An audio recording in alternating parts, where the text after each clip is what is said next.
Hello Losties, welcome to the first thoughts for episode 4 of season 6 of Lost, The Substitute, and first impressions, yes, so much better than last week. I'm really pleased with this episode. It made up for what I think we all sort of after reflection thought was a bit of an average episode 3.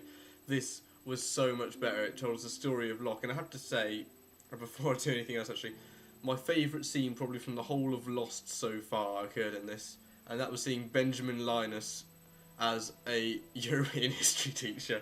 Absolutely fantastic, brilliant humour for us there. And I can't wait to see his story in the Sideways verse fully explored, which I'm sure it will be. Right, onto the episode, so much to get through. Loved the POV, right at the start, point of view of the smoke monster, as it went round to try, going around and found Sawyer, and then also Halpert, and, what is going on there, because...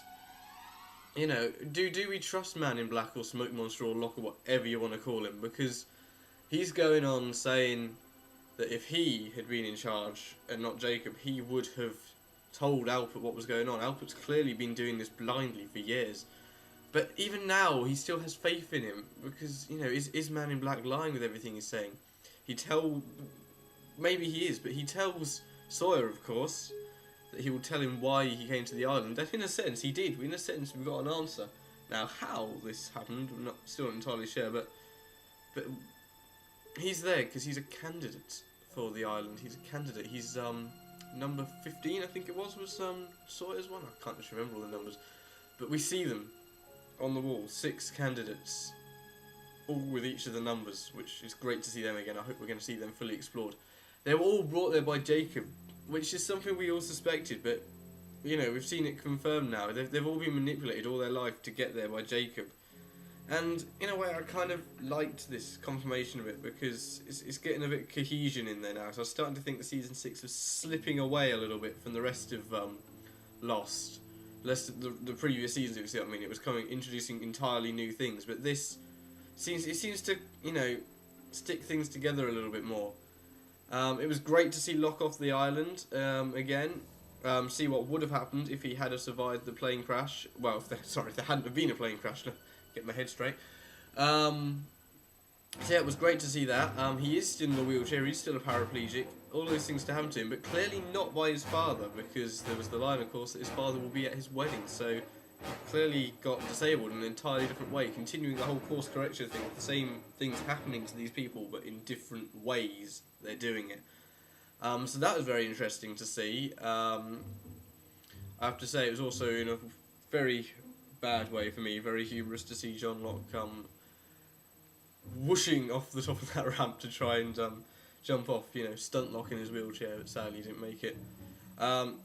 Great to see Hurley as the now very successful owner of John Locke's box factory, and also, of course, Rose, the divisional manager of the temping agency, and the person doing the interview, I don't know if you realised, was the psychic that first showed Hurley all of those bad luck cards back when he had that psychic back in, must have been Numbers, I think. So yes, very interesting indeed. I'm still not entirely sure where this series is going, but I really enjoyed The Substitute. A fantastic episode. Perhaps there'll be some that complain we still don't get that many answers, but I think, we're going somewhere now, and Sawyer and Locke, yeah, that's the point. The Black Smoke's home isn't on the island. He's been trapped on this island, and he wants to get off it, and he's making the point of it only being an island.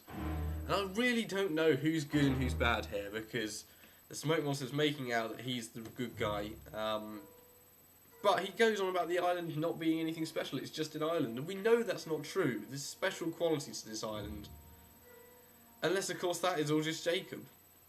I don't know, it's too confusing. But the point is, I'm really excited about the show now. The producers done a fantastic job this week with The Substitute. They've brought it right back up to standard, and I just cannot wait for next week's episode. Right, there'll be a full review on the Swan Station later today, probably about 8 o'clock-ish. Full review of this episode, The Substitute. We'll be giving you a preview of the next episode, episode 5, which I'm guessing will be a Jack-centric if we're continuing the Season 1 progression, but we might not be. But that'll come on there tomorrow about 9 o'clock in the morning UK time. And then we'll have all your theories over the weekend, plus any latest news we get. And of course, feel free to speak to us on Twitter. The address is twitter.com/SwanStation. We want to hear your views. Right, thank you very much for watching this week's episode of First Thoughts. And I'll see you again. Actually, no, I won't see you next week. That's the point I've got to make. I unfortunately will not be able to record a First Thoughts next week, so I'm otherwise engaged with other activities. So we will be taking a week off from First Thoughts, but I can assure you there will still be reviews and other such things going up on the site. Right, that's all from us at the Swan Station. We'll see you in 2 weeks' time. Namaste. Thank you. Namaste. And good luck.